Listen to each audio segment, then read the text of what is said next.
right?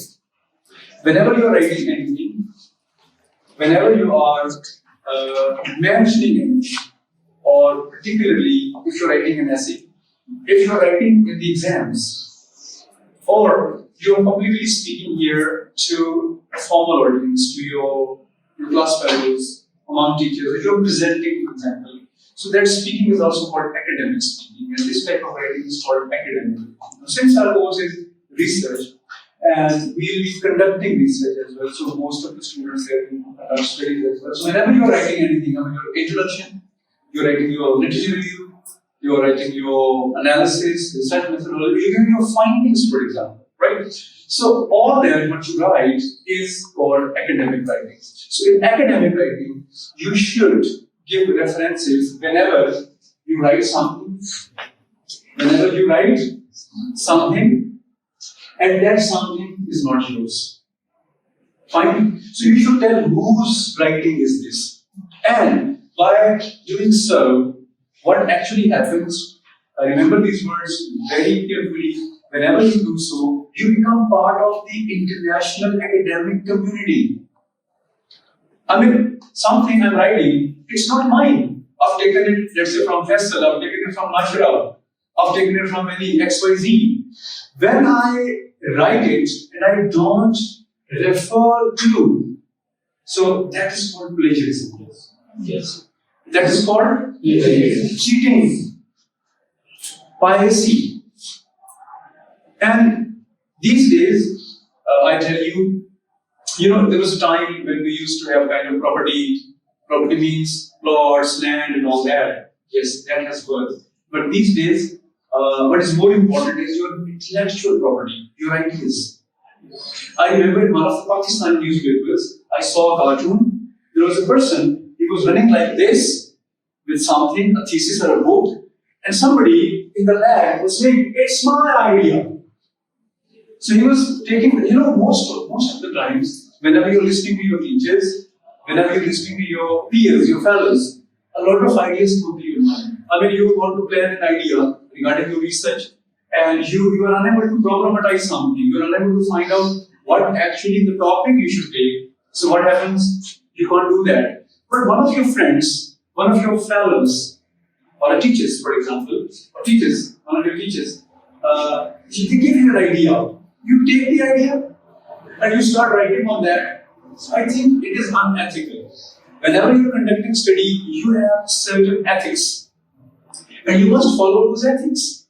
I mean, idea is yours, and I'm saying it's mine, or I'm taking that idea onwards, I'm proceeding with the same. So that is not good. That is not good. It is kind of an immorality of your writings. So you must acknowledge the person. You see, whenever you read books, in books, you see acknowledgement. What does it show? It shows that while I was writing this book, I got certain ideas from those people. I acknowledged them. While I was writing my introduction, I got help from Ali. While I was writing this thing, I got help from Laima. While I was doing this thing, I got help from that person. So there is a chapter of acknowledgement. There is one heading of acknowledgement, not chapter. So you should acknowledge wherever you are getting that idea from. So coming to the point now, whenever you are writing something, for example, this is the page where I have written something, okay? I have completed that. So all what I'm writing here, definitely it's not mine. Whenever, sometimes you give certain claims, you write certain claims. Why they are claims? Because either you should conduct a study or somebody else has conducted a study. And for example, if you have not conducted a study and somebody else has not conducted a study and you are giving that claim, this is called a sweeping statement. In Pakistan, for example, we see many people saying, in sin, 80% people do that. You simply ask him reference. You can ask reference. He will say, no, I know that. Who are you? Right? Similarly, in Pakistani community or context, if I say, at times we hear, not all the time, at times we hear people saying, women are very dash.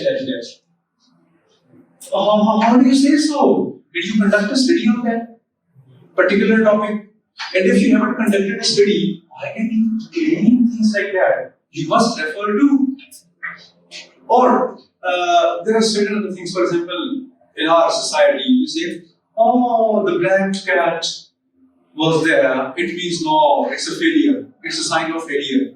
Well, you should meet 50, 20, 10, 25, 35, 50 people who were failure. You ask them, what was the reason of your failure? Was it a black cat? Was it a black cat? And if out of 25 people, only 5 people say that yes, it was a black cat, it means your hypothesis is rejected. It's not the black cat, it is something else. It may be your wealth, it may be your qualification, it may be your commitment, it may be your competence, it may be anything else. But why is it like that?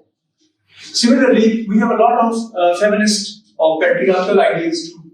How did you conduct a study on that?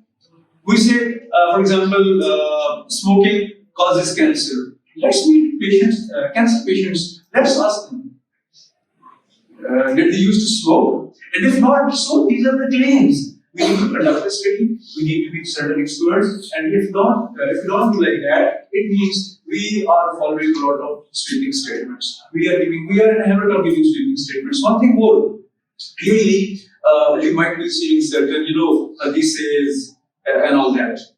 The Holy Prophet, peace be upon him, said, and then something is written there, but there is no reference. If you ask that person, reply to that person, ask, excuse me, could you please send me the reference? You will see that the person will not be sending you those kind of things again. Why? Because we are receiving and sending. We are not getting references. And once you don't give references, you do not become the part of international academic and intellectual community. So, unfortunately, we don't give a lot of statements have been attached to Shakespeare. Shakespeare said this, Shakespeare said this, Shakespeare said this, and similarly, a lot of hadiths have been attached to the Prophet, peace be upon him, and similarly, a lot of poetry has been attached to Allama Iqbal. Iqbal said, Ghalib said, Ahmad Farah said.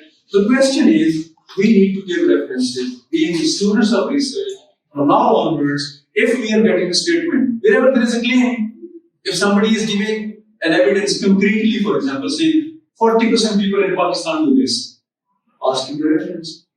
Is it published in any book? National Book Foundation has published, Ministry of Education has published it.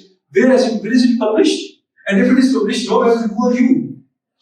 What is your authority to tell these kind of things? So, this is really lethargic, this is really something unethical. We need to get into it. Why people are, and these kind of statements, this is also called fallacies. Some people are using fallacy of authority. For example, they are in authority and they are using, giving certain wrong statements, but they are affecting us. Why? Because we see that person said. But what is the credibility of that person? We need to see. So, whenever you are writing something, and if there is a claim here you have to give a reference. Now, this kind of reference is called in-text reference. What is it called? In-text reference. Okay.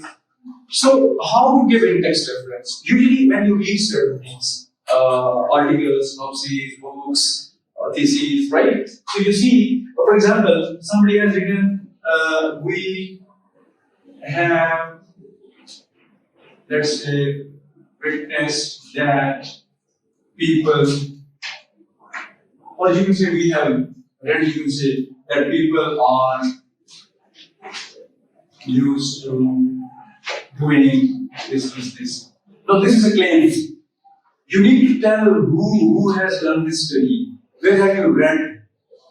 So, whenever you have to give a reference, this is called in-text reference. One is called in-text reference, and the other is called bibliography or work citing. Fine? In in-text citation, you cannot give the whole reference. What actually you give in the in-text? There are 3 major points. Number 1, name of the author, preferably surname. Yes. Not preferably surname. Fine? Name of the author. Number 2. Year when that work was published. For example, if theses are unpublished, for example, well, you can refer to them. But if somebody says that I have written a book that has not published yet, so then you can say it is kind of an unauthentic reference. It should have kind of publication. If it is published, people have read it, they might be writing reviews. For example, if you remember, B.F. Skinner wrote a book on verbal behaviors in 1957, and Chomsky wrote a review of that. The book was published, Chomsky read it, and he gave a review of that. He gave his critique on that. And it's a long discussion, what was the critique, what you. And then there are many other books. People write books, and then there are reviews that we see. So you need to tell the years. And number 3, if for example, you are giving quotation sort of things, quotation sort of stuff, for example, that people doing right inverted commas. So this is, I have quoted it. I have given straight, it's not, these are not my words. Fine? So whenever you are giving kind of quotation, then you need to just page number. Fine? So these 3 things make, and you write that, it is called in-text citation. So when you are not giving certain word as it is, the words, you don't take them as it is, rather you rephrase them. Then you don't even give page number, because maybe you are getting that stuff from 4, 3 different pages, and then they are not the words of the author, they are your words. Okay, so what you can do is then you can only give this reference. For example, what's your full name? Sanam Fatma. Now her surname is Fatma. I will tell you some other day what is this problem of surnames. For example, in the West, in Europe, and in Pakistan.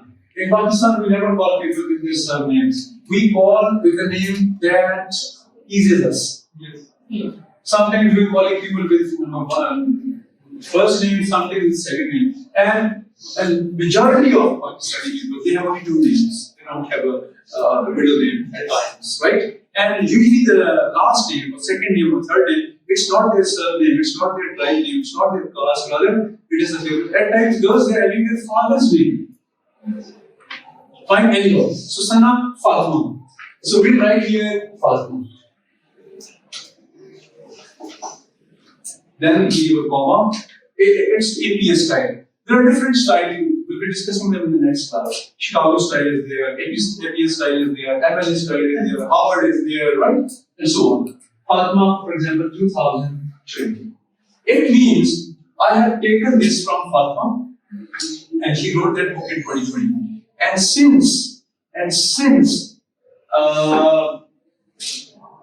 I have quoted it, I need to give page number also.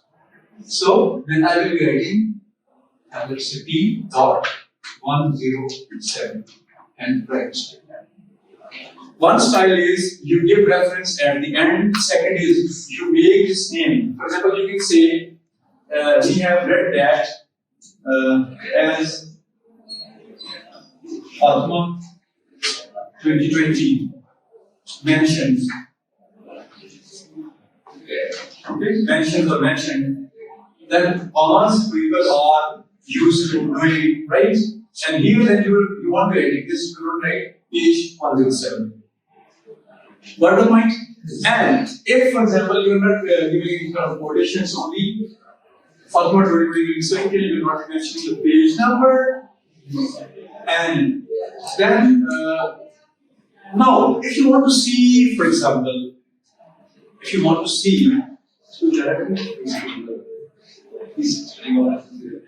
for example, yes, Fatma 2020, right?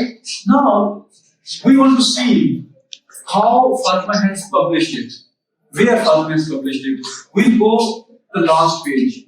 In MLA, for example, we have endnotes at times, okay? But in APA, we write bibliography at the end. Got the point? So, here then we will see Fatma. Are you given? Fatma, Sana Fatma, S. And if she is the only author, we will stop here, then we will mention here 20. Then, dot here, name of the book. Now, name of the book will be in italics in India. So, every style has its own format, for example. right? So then in bibliography you can find all these things. Where it is published, who was the publisher, if it was published, for example, in a journal, in a research journal, so name of that research journal. If it is a book chapter, then we will use the chapter of the book as well, so that the authors, they have the facility to go through that book where this thing has been written. You got the idea? So in text citation, we have these three things only in APA, not in APA. For example, if it is MLA, it has its own style. I'll tell you later on. Where to put commas, where to put dots, where to make it italics, fine? Or then, for example, if you're using Chicago, for example, in certain books, you instead of A's, you simply see they mention like this. So what do they reflect? I'll explain in the next class, right? So this was kind of an introductory session on how to give references and how to become part of the international community. Fine. So that was very important for all of you to know. You must refer. If something is not yours, you must refer to that. And if something is yours, then definitely you can write it on your own. It can be your own observation. It can be your own, for example, understanding of reading a lot of books and so on. So whenever you are writing your thesis, whenever you are writing your articles, whenever you are mentioning your, synopsis, for example, or you are giving any claims, you must give a reference. And you must acknowledge the person who has given that claim. And if you don't acknowledge anyone, then that claim is not a claim, rather it is a statement. Thank you so much. Okay. You can stop there.